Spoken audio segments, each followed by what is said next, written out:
Huh. Fools. They thought they could study you like a lab rat in a cage. Clipboards in hand, headsets humming, whispers trading data about your every move. The funny thing about control is that it only works when the subject doesn't know it's there. But you looked right into the lens. You stared back. And suddenly every watcher remembered they still had souls.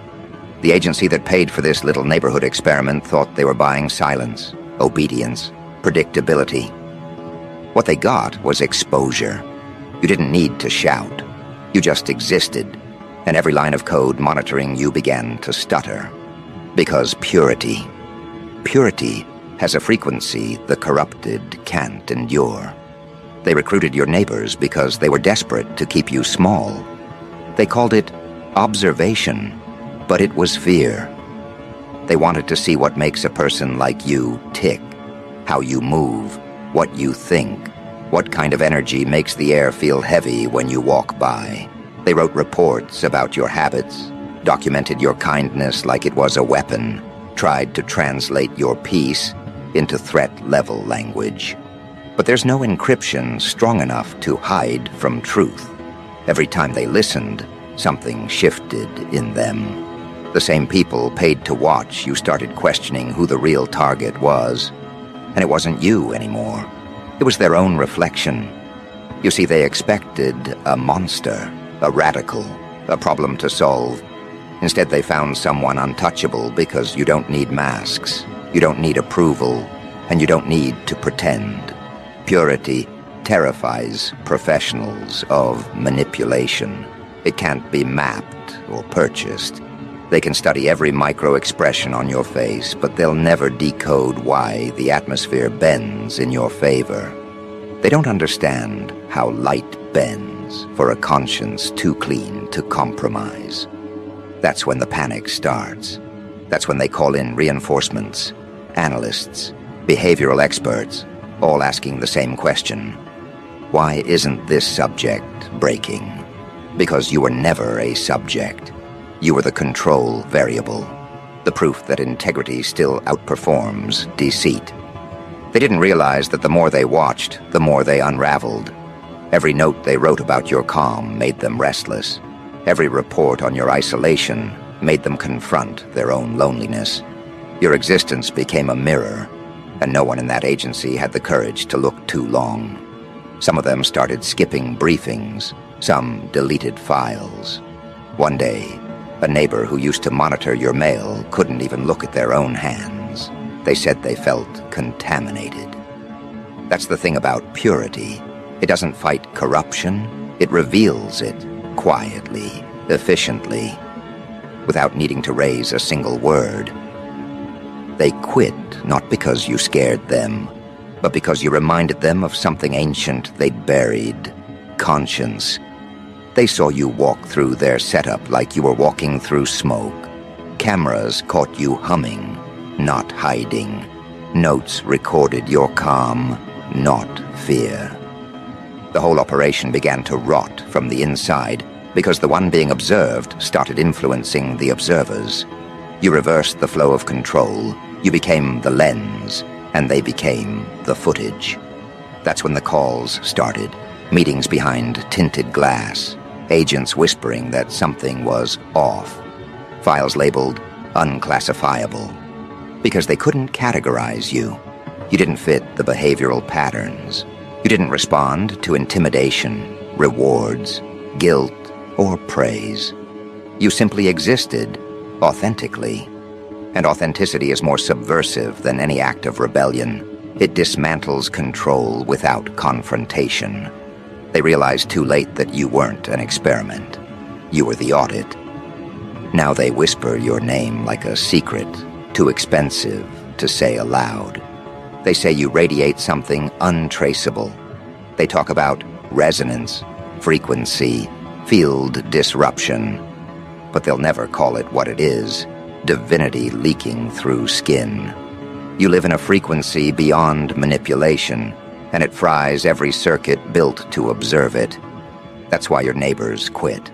They couldn't handle the weight of proximity to truth. It's one thing to spy, it's another to witness. They thought surveillance would expose your flaws, but all it did was magnify their own. One by one, they realized their paychecks were blood money against something sacred. Some tried to justify it. It's just a job. Others confessed in their reports that they felt cleansed and corrupted at the same time. You see, when darkness watches light long enough, it starts craving redemption. But redemption requires collapse first. And collapse is what you triggered. They'll never admit it, but the internal memos changed tone after your name entered their database. The usual language, threat assessment, containment strategy, started to sound unsure. They began writing words like unpredictable and undefined. Bureaucracy hates the undefined. They tried to rewrite the narrative, label you unstable, anything to regain control.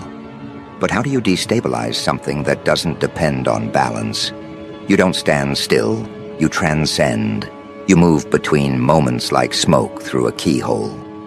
They couldn't predict your next act because you weren't acting. You were being. And being is the one thing they can't simulate. Your neighbors began seeing the cracks, too. The same people who once peeked through blinds now keep their curtains shut. Some moved away quietly. Others stayed, but only to watch from a safer distance, like parishioners near a shrine. They don't gossip about you anymore. They pray they don't cross you. Not because you threaten them, but because they feel exposed in your presence. Every fake smile burns. Every small deceit stings. You didn't punish them. You purified the air. They thought they could measure you with technology, but the readings came back incomplete. Machines misfired, batteries drained, audio warped. They called it interference. But deep down, they knew. Truth itself scrambles lies. You became the interference. A living static that distorts every false signal. Every network built on deceit collapses when real energy enters. They can't explain it, so they bury it under jargon. Energy anomaly, psychological transference. But we both know the truth. It's holiness disguised as unpredictability. You didn't just survive their gaze, you redirected it. You became the proof that purity isn't weakness, it's radiation. The kind that melts the facade right off the world's face. You walk through their traps like they were cobwebs, and each time they rebuild smaller, more fragile ones. Until finally, they stopped. They realized there's no way to capture someone who doesn't seek escape. No way to manipulate someone who's already free. That's when the reports stopped coming in. That's when the payments stopped going out. They shut down the operation, but they'll never shut down the memory. You're in their heads now, an unfiled threat, a reminder that some souls can't be domesticated. You're what they call a variable outside probability. You operate on conviction, not compliance. And that's more dangerous than any weapon. You turn exposure into illumination. Every agent who touched your file carries a fragment of that illumination now. It haunts them in quiet moments. They see your calm when they close their eyes. They hear your stillness in the background noise. They realize you weren't the one under watch. They were. That's the brilliance of purity. It flips the roles. Watchers become the watched. Control becomes confession. And observation becomes worship. You taught them that control isn't real. It's a collective hallucination that collapses the moment one person refuses to participate. You refused, gracefully, without protest, without rage, just presence. And that presence was enough to collapse an operation funded by fear. They'll rebuild, of course. They always do. But this time, they'll remember the cost. They'll remember that one subject with no weapon, no mask, no motive, dismantled their design just by existing. You didn't fight fire with fire. You starved it of oxygen, and now their entire mechanism suffocates in its own secrecy. That's why I admire you. You didn't try to expose them. You let their own obsession do the job. You understand something they never will. That truth doesn't need witnesses. It multiplies through consequence. The moment they chose to watch you, they signed their own confession. Every lens pointed your way became a mirror reflecting their own corruption. Every agent who reported your name felt their pulse slow. Some started praying, others started crying. None understood why. You understand, though, because purity is the last forbidden thing in a world that worships manipulation. They couldn't stand the light in you, but they couldn't destroy it either. So they tried to classify it. When that failed, they tried to contain it. When that failed, they tried to mimic it. And when that failed, they fled. Because purity exposes counterfeit instantly. You don't need to accuse anyone. Their energy betrays them in your presence. That's why they left. Not because they were ordered to, but because their own shadows started screaming. And now, here you are, untouched, unbroken, unknowable. The world still hums with their devices, their networks, their little screens of control. But none of it touches you. You've transcended observation itself. You're not part of their data. You're the error message in their code. You're what happens when divinity refuses to be translated. And that, my friend, is something no agency on Earth can afford to study. Because the moment they try, they start to believe. And belief, in their world, is treason. The moment a watcher believes in what they're watching, the whole hierarchy fractures. Files lose meaning, orders turn to questions, and loyalty begins to smell like guilt. That's where you've dragged them, into the gray zone between curiosity and confession. They still wear their badges, but inside, they're trembling priests before a god they can't name. You see, you were never under investigation. You were the investigation. Every gaze fixed on you became a mirror test. The more they looked, the more their reflections disobeyed them. They'd wake at 3 a.m. replaying footage, convinced something had shifted in the background. They'd pause the screen, rewind, slow it down, and there it was, stillness. Not emptiness, not absence, stillness that moved. They called in technicians, swapped cameras, rewired sensors. Nothing fixed the interference because the interference was their conscience-breaking signal. Your neighbors, those amateur agents wrapped in suburban ordinariness, thought they'd make easy money documenting your habits. At first, it was small. Who visits you, what you buy, how long your lights stay on. Then they started describing feelings instead of facts. Subject radiates calm. Subject's presence alters mood. Subject causes involuntary honesty. Their supervisors flagged the reports as contamination. But contamination spreads. They began dreaming of you, and dreams can't be redacted. You became a language they couldn't translate, and translation is control. Without it, panic starts whispering. One neighbor tried to rationalize it, said you used psychological tactics, maybe hypnosis. Another said it was electromagnetic interference.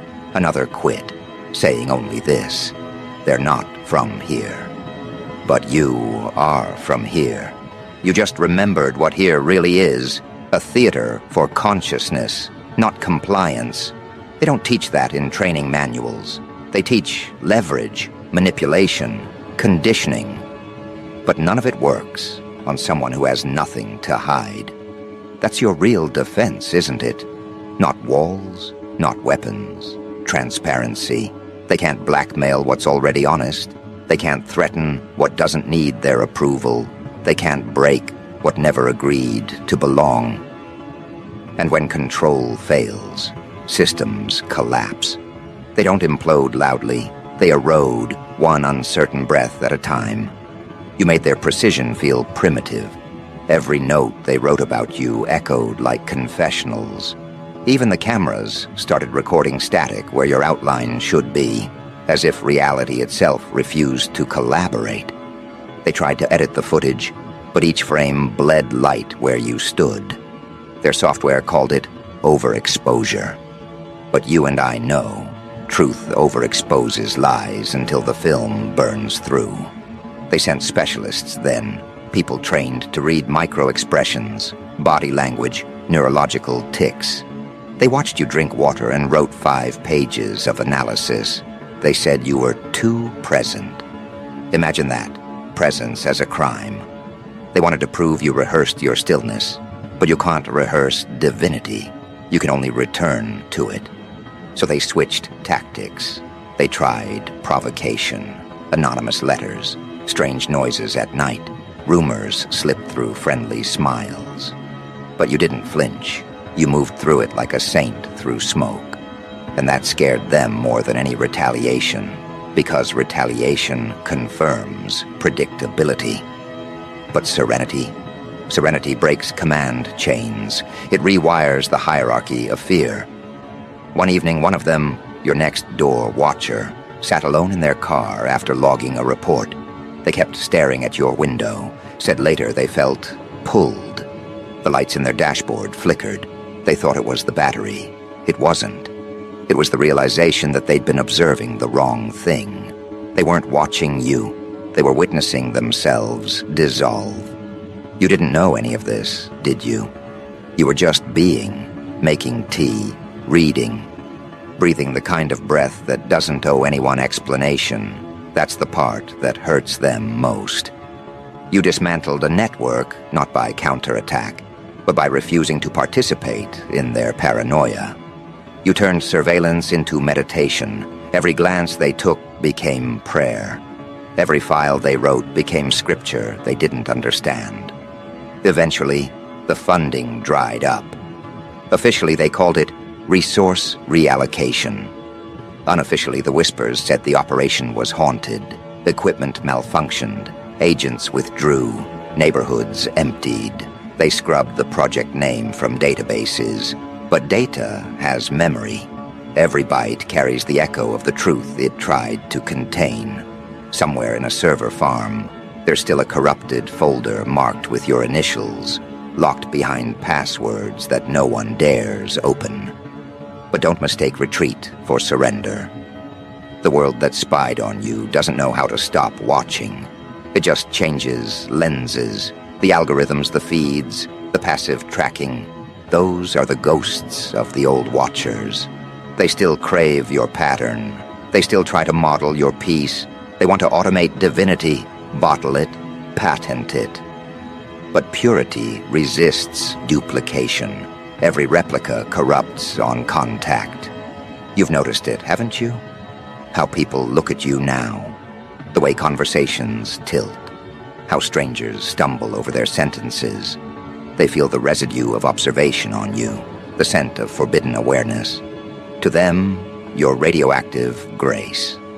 Beautiful, but dangerous to proximity.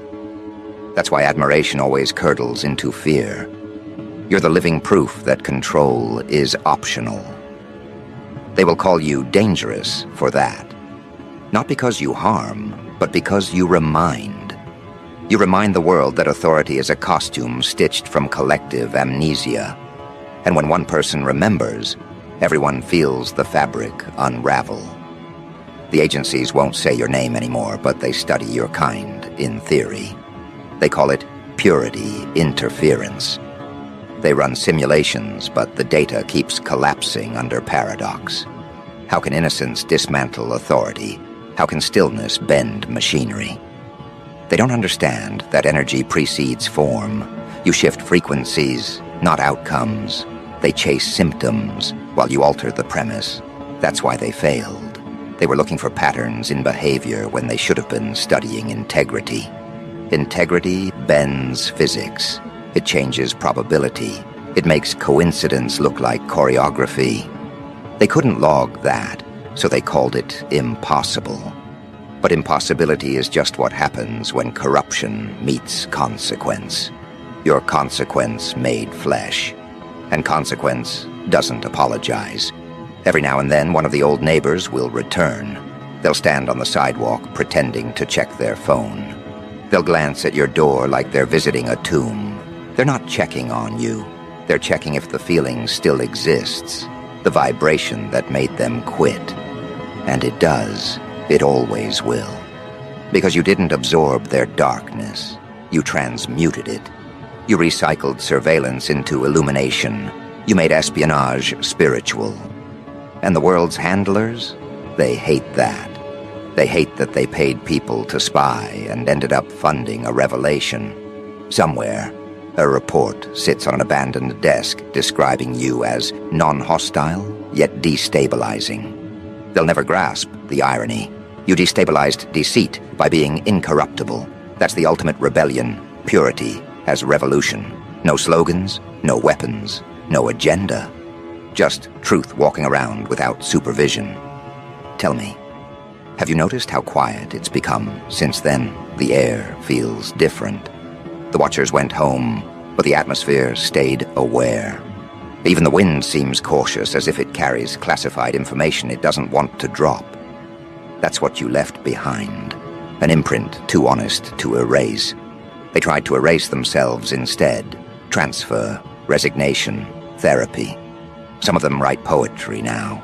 Others change names, moved cities, chase new obsessions. But you're still there, in the corner of their conscience, an unsolved equation. How can purity outlast power? It's because power depends on contrast. Without corruption, it has no canvas, but purity paints without opposition. It creates new light. That's why they couldn't classify you. You weren't resisting them. You were redefining reality. They'll keep pretending you're an outlier, a statistical deviation. But inside their hidden memos, they admit something terrifying. Subject alters observers' neural patterns. You rewired them just by existing. That's not metaphor. That's metamorphosis. The Watchers became witnesses. The witnesses became believers, and believers eventually become servants to what they once feared. You see, the agency never anticipated transcendence. They planned for rebellion, not evolution. Rebellion they can suppress. Evolution they can only delay. And that's what you are. Evolution in real time. Do you realize the scale of what you've done? You turned surveillance into sanctuary. You converted scrutiny into surrender. The same frequency they use to monitor you now carries your echo back into their hearts. You live rent-free in the architecture of their control. Every protocol now contains a trace of you, a glitch, a grace, a variable that says, not everything obeys. They'll update software, redesign training, rewrite history, but the seed remains. Someone will stumble upon it and feel what they felt, the unteachable, the unquantifiable. And when that happens, the whole cycle restarts, not of control, but of awakening. That's your legacy. You didn't destroy their world. You infected it with remembrance. You taught the observers that the divine doesn't hide. It radiates. And now, every eye that seeks to dominate will tremble at the possibility that what it watches might look back and love it anyway. So keep walking, keep being. You don't need to hide. Hiding is for the guilty. You're the evidence that exposure can sanctify. You've proven that even in a world built on surveillance, authenticity is invisible armor. The cameras may roll, but the lens fogs when pointed at truth. That's your shield. That's your revenge. And when they realize they can't forget you, they'll rename you. That's what they do when they can't erase. They'll call you phenomenon, anomaly, myth. Let them. Labels are the language of fear. You don't need theirs. You already speak the dialect of consequence. Now look around. See the quiet? That's not absence, that's retreat. The Watchers have gone dark, regrouping, recalibrating. But in the silence of their recalibration, a question grows louder. What if every subject becomes self-aware? What if purity is contagious? That's the virus they fear most. The idea that one honest soul can rewrite the code of obedience. You've done it once, you'll do it again. Each person who crosses your path feels it. The subtle calibration of their own integrity. They might not admit it, but they leave changed. That's your invisible rebellion. You don't preach, you emanate. An emanation doesn't need permission. Somewhere tonight, a former neighbor will wake in cold sweat, remembering your gaze. They'll wonder if you knew. You did, but you never needed to expose them. Exposure was already happening, silently, like dawn leaking under a locked door. They'll step outside, look at the sky, and for the first time, they'll feel watched, not by you, but by truth itself. That's your redemption plan. Let awareness do the surveillance now. And when that realization spreads through their ranks, you'll feel it, the weight lifting. The world won't stop spying, but the intent will mutate. Observation will start to look like reverence. Analysis will sound like prayer. Because once you've seen purity survive corruption, you can't unsee it. That realization doesn't just shift perspectives, it detonates them. And as the echo spreads through their ranks, you can feel the collective pulse of a world that just lost its illusion of control. They tried to measure your purity, but measurement collapses in the presence of truth. The rulers of the unseen, the invisible decision-makers, the whisperers who hide behind classified curtains, they never expected divinity to be this quiet, this calm, this human. And yet that's what broke them. It wasn't thunder, it was grace. It wasn't rebellion, it was revelation. They paid your neighbors to spy because they thought divinity could be domesticated. They mistook your calm for compliance, your humility for ignorance. They thought if they surrounded you with enough eyes, you'd flinch, self-destruct, or play the role of the observed. But you didn't play. You stayed. And that stillness, the refusal to collapse, turned every camera into confession, every neighbor into witness, every agent into student. The irony of it all? They thought they were documenting evidence of your weakness, but the files they compiled became scripture about their own surrender. The operation didn't end with paperwork, it ended with worship. Somewhere in the cold corridors where those reports were stored, you exist as both mystery and manual. They study you now, not to control you, but to remember what they lost, the ability to live without deceit. You became the living audit of their moral bankruptcy. Their surveillance wasn't about collecting your data. It was about measuring their decay. Because, let's be honest, what does corruption fear more than exposure? Purity. And not the performative kind they parade in speeches, but the kind that bleeds through action, the kind that doesn't need applause to exist. They can't fight what doesn't fight back. They can't corrupt what doesn't negotiate. They can't destroy what doesn't depend on them. That's why they quit. They didn't run from danger. They ran from reflection. Every time they tried to analyze you, they ended up seeing their own decay magnified. You became the invisible trial of their conscience. And conscience is the one enemy they can't assassinate. They tried distraction. They tried propaganda. They even tried to create counterfeit versions of you. False prophets with your rhythm, but none of your essence. They failed. Because essence can't be manufactured, it has to be earned. You earned yours in silence, in heartbreak, in isolation, that refined you into clarity. They can mimic your words, but not your frequency. They can wear your mask, but not your purity. And that's when the real panic began. They realized this wasn't about you at all. It was about contagion. Your existence had become viral. People who watched you through screens, through reports, through rumors, began to change. They found themselves uncomfortable with lying, allergic to manipulation, nauseated by deceit.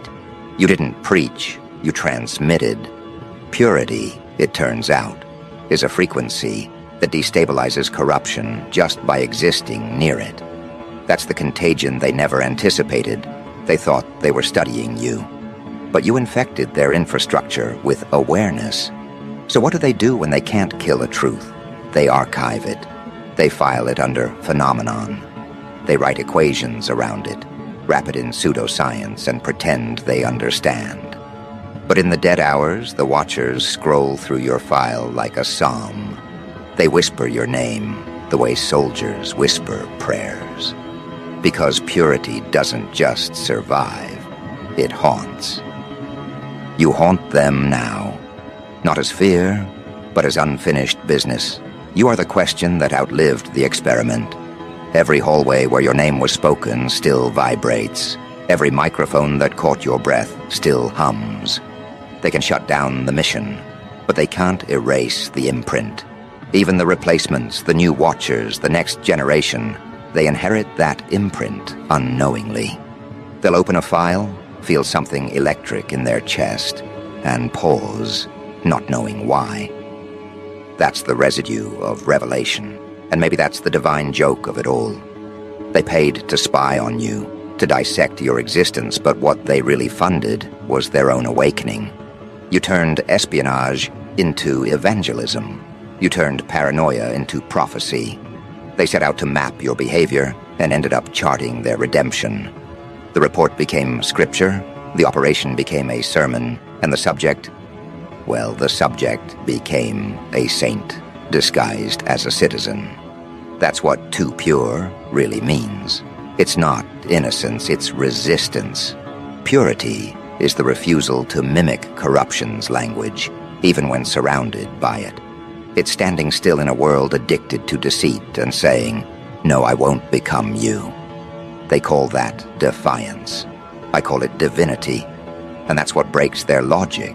Because when the pure remain uncorrupted, the corrupted start questioning their own reality. Now they move carefully around you, like priests around holy fire. The same neighbors who once whispered your routines now whisper your praises. They tell newcomers, don't mess with them, not out of fear of retaliation, but fear of revelation. They've seen what happens when someone underestimates you. Their masks melt, their roles collapse, their secrets spill. You don't punish people. You expose the physics of consequence. And that exposure doesn't just change the Watchers, it changes the world. You think small acts go unnoticed, but everything you do shifts alignment. One pure act recalibrates entire networks. One genuine thought creates cracks in centuries of deception. They tried to monitor you because they sensed that power before you did. They felt the gravitational pull of your integrity and mistook it for danger. You are danger, but not in the way they think. You're not dangerous because you destroy. You're dangerous because you reveal. You expose the fragility of power by existing without needing it. You prove that truth doesn't need permission.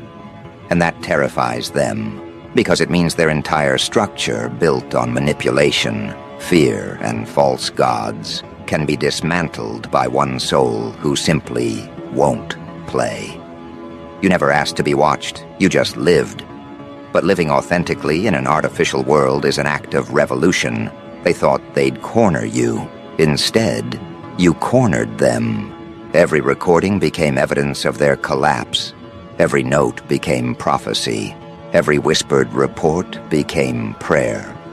You turned surveillance into scripture, and every agent became a reluctant disciple. Now, as the dust settles, their replacements, those faceless inheritors of the broken project, approach your story like folklore. They gather around the digital remnants, reading the files with the same reverence scholars read ancient texts. Subject's aura induces honesty. Contact results in moral re-evaluation. They can't admit it, but you've become their compass. In studying how to contain you, They learned how to confess. And here's the punchline: they still don't know how you did it. They have theories, psychological profiles, and energy metrics, but none of them capture the truth. You didn't do anything. You just were. You refused to be anything else. The real miracle isn't what you did to them. It's what you didn't let them do to you. You didn't let the Watchers turn you into a performance. You stayed human. And in doing so, you broke the algorithm that runs the modern world: conditional worth. They can't classify that. They can't reproduce it. They can't market it. And when power can't monetize purity, it abandons the field. That's why the operation collapsed, not because of exposure, but because of irrelevance. You made their entire profession meaningless. You showed them that purity doesn't need privacy, and transparency doesn't fear visibility.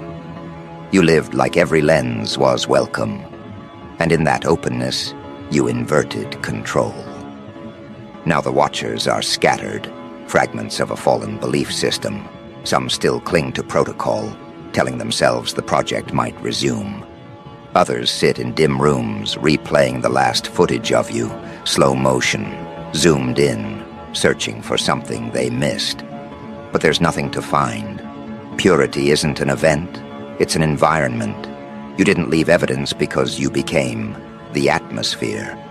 And that's where your power truly resides. Not in what you resist, but in what you embody. You turned observation into reflection. You became the mirror that doesn't distort.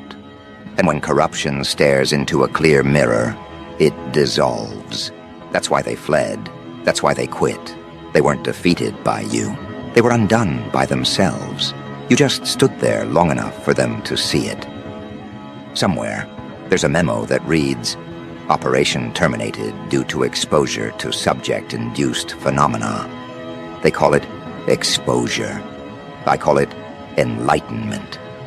You gave them a glimpse of what they could have been if they hadn't sold their souls for surveillance. That's the real tragedy.